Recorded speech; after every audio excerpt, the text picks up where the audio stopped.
नमस्कार दोस्तों, welcome to my YouTube channel and welcome to another video. आज हम लोग एक बहुत ही इंटरेस्टिंग टॉपिक के बारे में बात करने वाले हैं जो आपके हमारे और सबके लाइफ को बहुत इफेक्ट करने वाला है। शायद पॉजिटिवली इफेक्ट करे, वी होप कि पॉजिटिवली इफेक्ट करे, लेकिन उसके क्या क्या इफेक्ट हो सकते हैं, उसके पॉजिटिव इफेक्ट्स क्या क्या है, नेगेटिव क्या क्या है, सब चीज के बारे में हम बात करेंगे।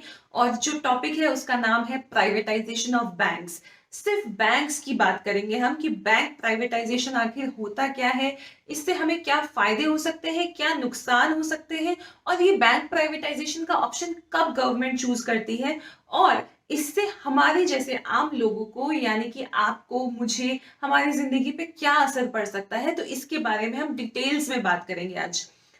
जैसा कि आप जानते हैं कि स्टेट बैंक, यूनाइटेड बैंक, ये सब नेशनलाइज्ड बैंक्स हैं और गवर्नमेंट बैंक्स हैं। तो इनके जो बोर्ड ऑफ मेंबर्स है, बोर्ड ऑफ डायरेक्टर्स की कमेटी होती है, इनमें कुछ गवर्नमेंट के मेंबर्स बैठे होते हैं जो कि कंट्रोल करते हैं और रेगुलेट करते हैं कि बैंक्स किस तरीके से फंक्शन करेंगे, ताकि इस चीज को सोशली अकस्टम किया जा सके और एक ऐसा हैबिट और कल्चर को इनकलकेट कर सके जिससे बैंक के प्रॉफिट से ज्यादा लोगों की भलाई यानी for the upliftment of society, for the development of industries, उसके तरफ कदम उठाया जा सके, उस पर ध्यान दिया जाता है। यही रोल होता है गवर्नमेंट का एक बैंक के अंदर, जब government is a majority stakeholder in a bank.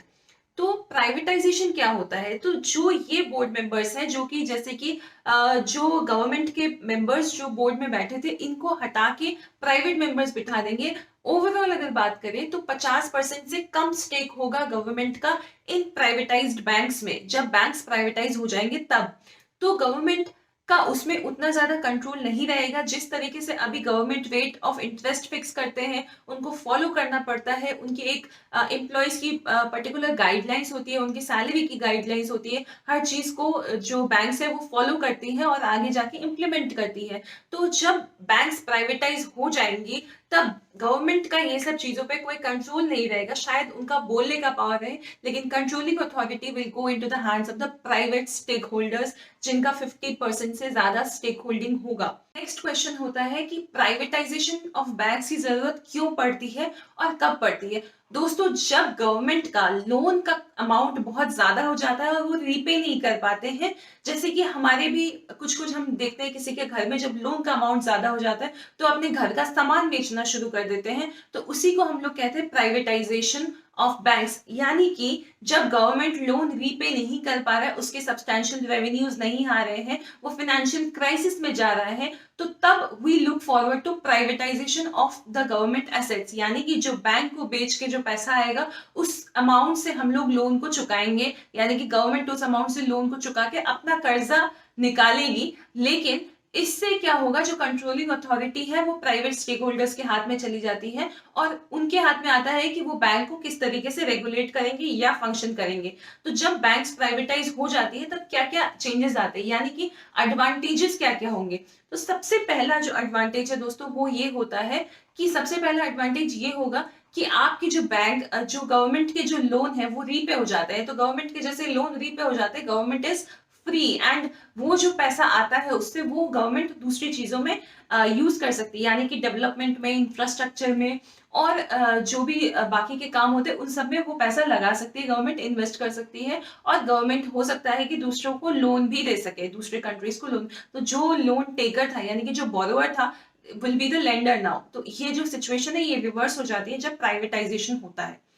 Second question is इसकी डिसएडवांटेज क्या है। सबसे बड़ा डिसएडवांटेज तो यही है कि जैसे ही कंट्रोल जो है वो प्राइवेट स्टेक होल्डर्स के हाथ में चला जाएगा तो they will focus on profit maximisation and quality of services might go down and they might improve also. वो इम्प्रूव किस तरीके से हो सकता है, जैसे कि हम लोग कहते हैं कि गवर्नमेंट जॉब में शायद काम वर्किंग आवर्स कम होते हैं और क्वालिटी ऑफ सर्विस उतनी अच्छी नहीं मिल पाती, बहुत रिलैक्स्ड रहते हैं एम्प्लॉयज। तो ये चीज शायद जो लोग कंप्लेन करते थे वो नहीं करेंगे, क्योंकि वहां पे एक्टिविटी लेवल्स बहुत ज्यादा होंगे और शायद सैलरी कट भी उनको फेस करना पड़े। तो इससे उनको कांस्टेंट एक डर रहता है एम्प्लॉयज को कि शायद उनको जॉब से रिट्रेंचमेंट हो जाए या कल को बैंक डूब जाए तो उनकी जॉब भी जा सकती है। तो ये सारी चीजें जो है ये डिसएडवांटेजेस है।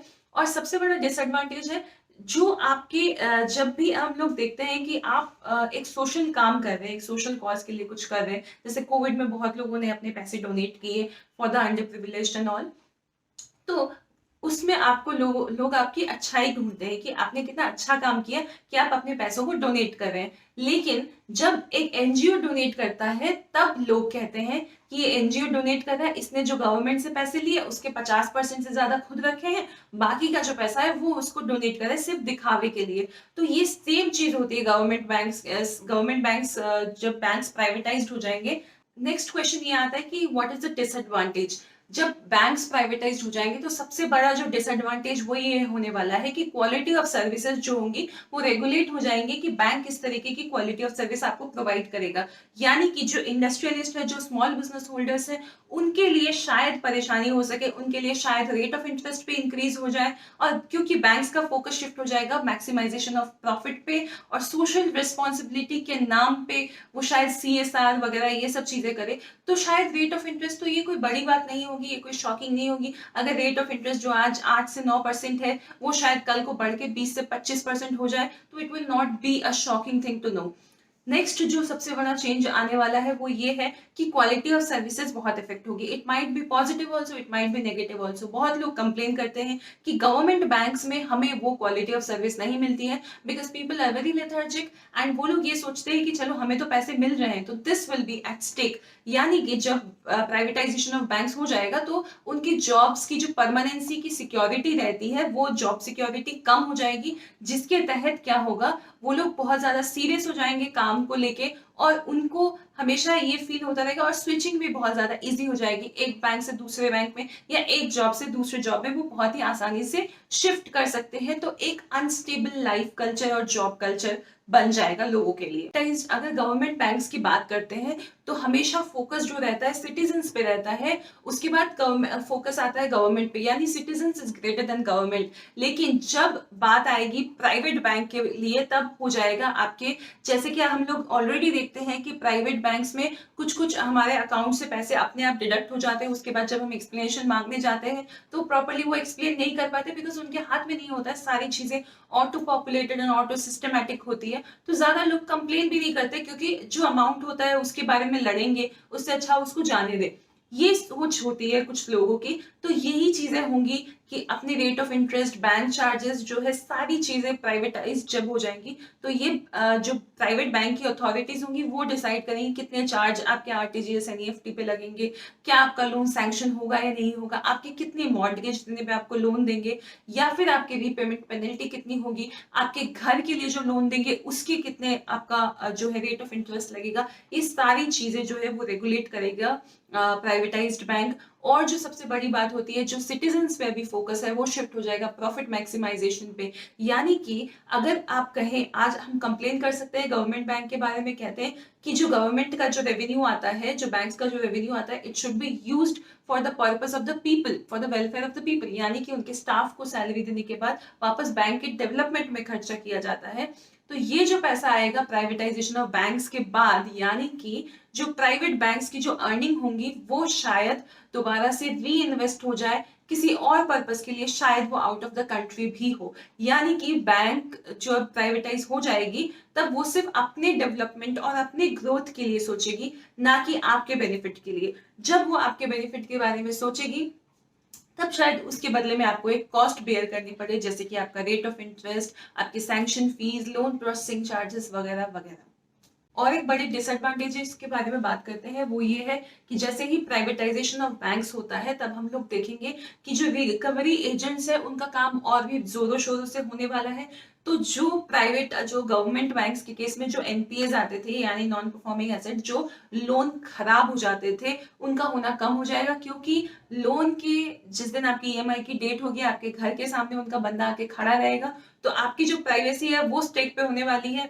शायद कल को ये हो कि आपने एक होम लोन लिया है और सुबह उठते ही, गेट खोलते ही, दूध वाला नहीं लेकिन आपका लोन रिकवरी वाला आपके घर के आगे खड़ा हो। तो this might be a major. कौन सी बैंक है लिस्ट में जो प्राइवेटाइज हो सकती है, तो सबसे पहली जो है वो बैंक ऑफ महाराष्ट्र, फिर Indian overseas bank, bank of India, जिनके ऑलरेडी लाखों एम्प्लॉयज काम कर रहे हैं, तो उनके नंबर आते हैं अभी लिस्ट में। तो यानी कि जो बैंक्स अभी रिसेंटली मर्ज हुई है वो शायद प्राइवेटाइजेशन का शिकार ना बने। लेकिन ये जो बैंक्स जो छूट गई है, मर्ज नहीं हुई है, अमलगमेट नहीं हुई है, इनके लिए शायद प्राइवेटाइजेशन का ऑप्शन गवर्नमेंट यूज करने वाली है बहुत जल्दी, ऐसा ही सुनने में आ रहा है।